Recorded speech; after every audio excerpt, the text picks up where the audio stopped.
कल्याणजवळच्या मलंगगडावरील बहुप्रतीक्षित funicular railway अखेर सुरू झाली आहे। आमदार किसन कथोरे आणि आमदार सुलभा गायकवाड यांच्या उपस्थितीत फ्युनिक्युलर रेल्वेचा शुभारंभ झाला।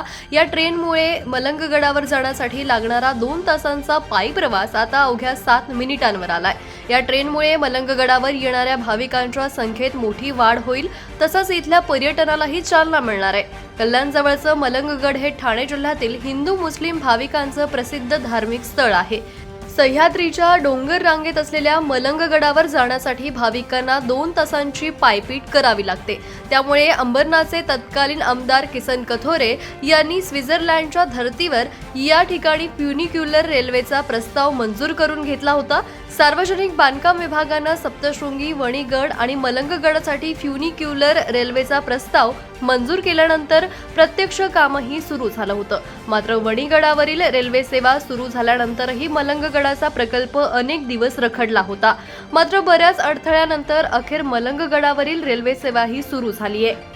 मलंगगड ट्रेन मार्गिकेवर 2 ट्रेन धावणार असून एका ट्रेनला 2 प्रशस्त डबे आहेत।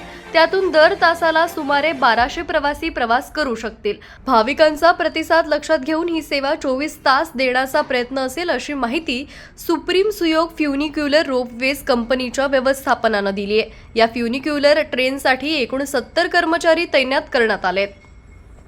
तर म्हणजे खूप वर्षापासूनचं हे स्वप्न होतं की मलंगडला फ्युनिक्युलर लवकर जावी।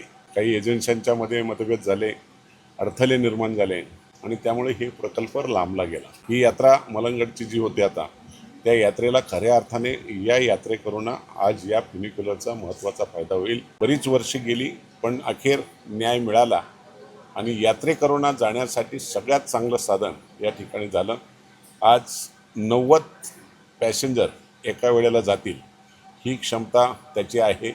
टप्प्याटप्प्याने वाढवण्याची सुद्धा तयारी त्याच्यामध्ये ठेवलेली आहे। 4 ते 5 मिनिटांमध्ये हा प्रवास पूर्ण होईल आणि 1200 पॅसेंजर पर आवर जातील आणि सर्व सेफ्टी अरेंजमेंट्स याच्यात केलेले आहेत।